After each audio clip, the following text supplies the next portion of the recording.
With the end of our race in mind, the actions we take today have an even greater meaning. As Paul and Christ both demonstrated, our minds should be centered on redeeming the precious time we have remaining, serving others in love, the way that Christ chose to wash his followers' feet, leaving a legacy of guidance and knowledge, as Paul did for Timothy, and praying for those who we will hand our batons off to so they can successfully carry the torch forward in their respective races. There will always be distractions, detours, unavoidable obstacles, and self-inflicted challenges that we will face as we press forward to make that final jump.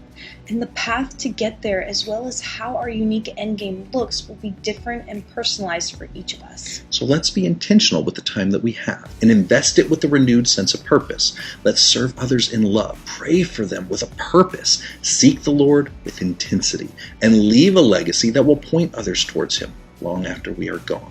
And if we have less time on the clock remaining than we would prefer, let's remember it's those actions we take at the end of the game that have the greatest resonance and often matter the most. Even if we wasted the first 100 ticks of the clock in a Mario level, it's how we urgently and intentionally use the final 100 that we were given that makes all the difference. Jesus lived a life of incredible meaning and purpose, impacting lives everywhere he went, but his final 24 hours were the ones that had the most eternal impact, fulfilling his destiny on the cross and setting every captive free who seeks him.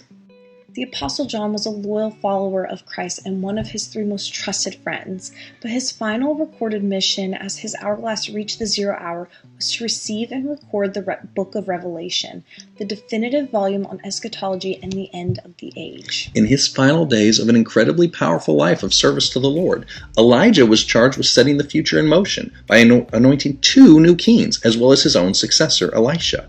So, have you wasted some time on foolish or frivolous pursuits? Well, so have I, more than I can count. But that flagpole is still there waiting for me, and I intend to move with a greater sense of urgency and ensure I stick the landing. In the words of Mario's speedy blue adversary, I gotta go fast. That's in Sonic 3:16. Don't look it up, it isn't real. Might be in the Message Bible, I don't know. I can't help how slow I started, but with the Lord's help, I will run until I hear that trumpet sound.